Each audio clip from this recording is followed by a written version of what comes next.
بسم اللہ الرحمن الرحیم۔ حضرت اکرمہ رضی اللہ تعالی عنہ فرماتے ہیں کہ ایک ملک کا بادشاہ بہت ظالم اور کنجوس تھا۔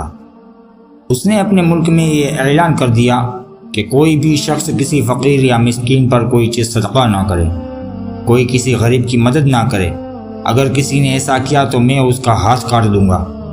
یہ خبر سن کر لوگوں میں سنسنی مچ گئی۔ اب ہر کوئی صدقہ دینے سے ڈرنے لگا۔ ایک دن ایک فقیر مجبور ہو کر ایک عورت کے پاس آیا اور اس سے کہا، اللہ کی رضا کی خاطر مجھے کوئی چیز کھانے کے لیے دو۔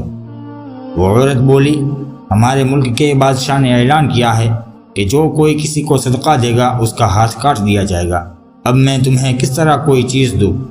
فقیر نے کہا، تم مجھے اللہ کی رضا کی خاطر کوئی کھانے کی چیز دے دو۔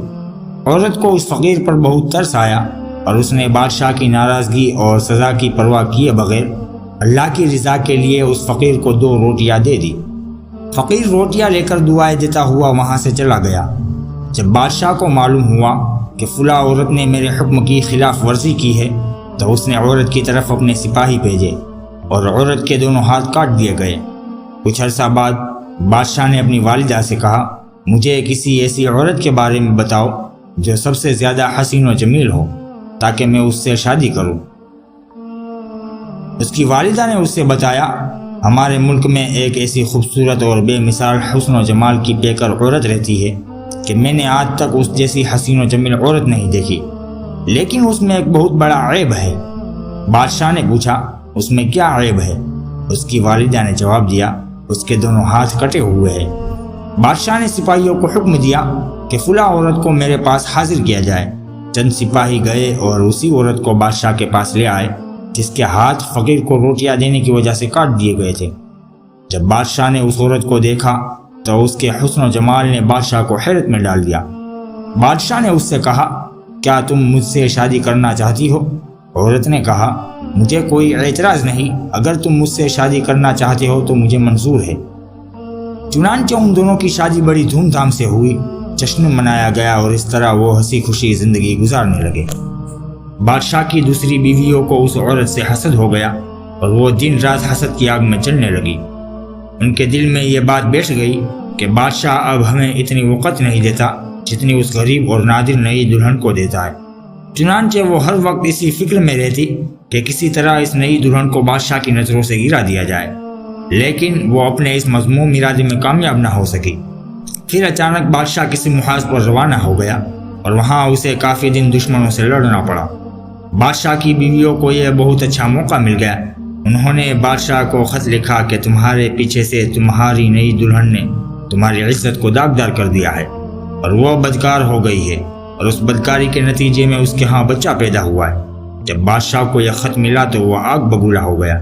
اس نے فوراً اپنے قاصد کو یہ پیغام دے کر اپنی والدہ کے پاس بھیجا کہ اس بدکار عورت کو اس کے بچے سمیت میرے ملک سے نکال دو، اس کے گلے میں کپڑا باندھ کر بچہ اس میں ڈال دو اور انہیں کسی جنگل میں چھوڑ دو۔ جب اس کی والدہ کو یہ پیغام ملا تو اس نے ایسا ہی کیا اور اس کے گلے میں کپڑا ڈال کر بچہ اس میں ڈال دیا۔ پھر اسے ملک سے دور ایک جنگل میں چھوڑ دیا گیا۔ اب وہ بیچاری تنہا جنگل میں رہ گئی، لیکن اسے اپنے رب سے کسی قسم کا کوئی شکوہ نہ تھا، وہ تو اس کی رضا پر راضی تھی۔ وہ بیچاری اسی طرح جنگل میں گھومتی رہی۔ پیاس کی شدت نے اسے پریشان کر رکھا تھا۔ بالآخر اسے دور ایک نہر نظر آئی۔ وہ نہر پر گئی اور جیسے ہی پانی پینے کے لیے جھکی تو اس کا بچہ گہرے پانی میں جا گرا اور ڈوبنے لگا۔ جب عورت نے اپنے بچے کو ڈوبتا ہوا دیکھا تو وہ رونے لگی۔ اتنے میں اس کے پاس 2 خوبصورت نوجوان آئے اور اس سے پوچھا، تم کیوں رو رہی ہو؟ اس نے کہا، میں پانی پینے کے لیے جھکی تو میرا بیٹا اس نہر میں گر کر ڈوب گیا، میں اسی کے غم میں رو رہی ہوں۔ ان خوبصورت نوجوانوں نے پوچھا، کیا تو چاہتی ہے کہ ہم تیرے بچے کو نکال لائیں؟ عورت نے بےتاب ہو کر کہا، ہاں میں چاہتی ہوں کہ اللہ مجھے میرا بچہ واپس لوٹا دے۔ ان نوجوانوں نے دعا کی اور اس کا بچہ نکال کر اسے دے دیا۔ پھر انہوں نے پوچھا، اے رحم دل عورت، کیا تو چاہتی ہے کہ تیرے ہاتھ تجھے واپس کر دیے جائے اور تو ٹھیک ہو جائے؟ اس نے کہا، ہاں میں چاہتی ہوں۔ چنانچہ ان دونوں نوجوانوں نے دعا کی اور اس کے دونوں ہاتھ بالکل ٹھیک ہو گئے۔ عورت نے اللہ کا شکر ادا کیا اور حیران کن نظروں سے ان نوجوانوں کو دیکھنے لگی، جن کی برکت سے اسے ڈوبا ہوا بچہ بھی مل گیا اور اس کے ہاتھ بھی اسے لوٹا دیے گئے۔ پھر ان نوجوانوں نے پوچھا اے عظیم عورت کیا تو جانتی ہے کہ ہم کون ہیں؟ عورت نے کہا میں آپ کو نہیں پہچانتی۔ عورت کا یہ جواب سن کر انہوں نے کہا ہم تیری وہی 2 روٹیاں ہیں جو تم نے ایک مجبور اور سائل کو دی تھی۔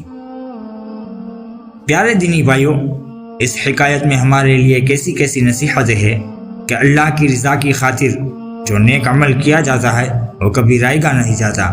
آخرت میں تو اس کا اجر ملتا ہی ہے، لیکن دنیا میں بھی اس کے ثمرات ظاہر ہوتے ہیں، جس طرح اس عظیم عورت کے ساتھ ہوا کہ دنیا ہی میں اس کو نیکی کا بدلہ مل گیا۔